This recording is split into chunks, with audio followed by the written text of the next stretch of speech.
Bonjour, nous sommes le mercredi 15 janvier 2025 et nous continuons avec nos bons plans spécial soldes d'hiver 2025 jusqu'au 4 février. Précédemment, je vous avais présenté les meilleurs laptops avec RTX 4060. Ici, nous allons voir les meilleurs laptops avec RTX 4070. N'oubliez pas de vous abonner pour plus de news sur le monde de la high-tech ainsi que les bons plans, également sur mon Twitter et en description sous toutes mes vidéos. Chaque jour, je présenterai des bons plans concernant le monde de la high-tech dans différents domaines. Ici, nous allons commencer avec l'Asus Gaming, un 15,6 pouces avec une définition Full HD, c'est-à-dire 1920 par 1080, en 144 Hz. C'est assez classique. En ce qui concerne les RTX, vaut mieux taper dans du QHD au niveau de la définition de la dalle. Elles offrent une meilleure définition et surtout la puissance d'une RTX 4070 est faite plus pour ce genre de définition que du Full HD. Surtout qu'ici, le Full HD, c'est du 144 Hz, une 4060 est largement suffisante. Ici, le CPU, c'est un i7 12700H. La génération 12 est sortie il y a un peu plus de 2 ans. 14 cœurs, 6 cœurs performants, 8 cœurs efficients. Niveau de la RAM, c'est de la DDR4, 16 Go, on peut l'augmenter jusqu'à 32. Et le stockage, c'est du 512 Go. Au niveau de système d'exploitation, l'OS, Windows 11, on peut trouver des PC portables sans OS. Après, c'est chacun comme il veut. Là, je présente tous les PC avec Windows 11. Le Wi-Fi 6 et le Bluetooth 5.2. Au niveau de la luminosité de la dalle, c'est du 250 nits, c'est basique.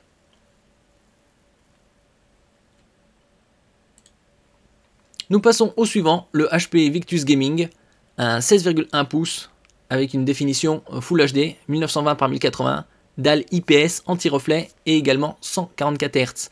Ici, le CPU, c'est du AMD Ryzen 7, haut de gamme de la marque, 7840 HS, la série des 7000 est sortie courant 2023. En ce qui concerne la RAM, c'est de la DDR5 à 5600 MHz, donc plus performante que le précédent, et au niveau de 16 Go. La quantité, on peut l'augmenter jusqu'à 32. Quant au SSD, c'est du 512 Go également. La particularité de ce GPU RTX 4070, c'est que son TGP est de 120 watts. Sur certains PC, il peut être de 90 ou 100 watts. Sur d'autres, c'est 120 voire 140. Ici, en ce qui concerne la particularité de la dalle, une couverture de 45% de NTSC, c'est vraiment une dalle entrée de gamme. Et 250 nits niveau de luminosité. Nous passons au Acer Gaming Nitro, un 16 pouces également, avec une définition WQXGA, c'est-à-dire QHD+, 2560 par 1600, format 16 dixièmes. Au niveau du CPU, c'est un AMD également, Ryzen 7, 7735HS. C'est la série des 7000, comme je disais précédemment, est sortie courant 2023. 8 cœurs avec 3,2 GHz, montant jusqu'à 475.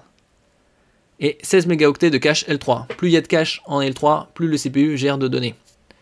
Ici, la RAM, c'est de la DDR5 au nombre de 16 Go. On peut l'augmenter jusqu'à 32. Le SSD est issu du 512 Go. Windows 11. Le Wi-Fi 802.11 AX et Bluetooth 5.2. La particularité des dalles QHD+, c'est qu'elles offrent une meilleure couverture colorimétrique que les dalles Full HD. Ici 100% sRGB, 165 Hz et la dalle est mat IPS. Et nous finissons avec le MSI Gaming Pulse 16 à 16 pouces avec une définition QHD+, c'est-à-dire 2560 par 1600 avec un taux de fréquence très élevé puisque ici c'est du 240 Hz. En ce qui concerne le CPU, c'est du Intel Ultra 7 avec 16 Go de RAM DDR5, stockage 512 Go également, Windows 11, Wi-Fi 6E, qui est sorti il y a quelques années, fin 2021, et le Bluetooth 5.3. Au niveau de la dalle, elle est très bonne, puisque ici, on a du 240 Hz et une couverture du DCI-P3 propre au cinéma 100%. En ce qui concerne le tarif, celui-là, il est à 1400 € au lieu de 2000. Le Acer, il est à 1400 € également au lieu de 2000. Le HP Victus à 1300 au lieu de 1600. Et le Asus, il est à 1200 au lieu de 1300. Le meilleur de cette sélection, c'est le MSI Gaming Pulse, grâce à sa dalle et surtout à son RTX 4070 dont le TGP est de 140 watts. Merci pour votre écoute et à la prochaine.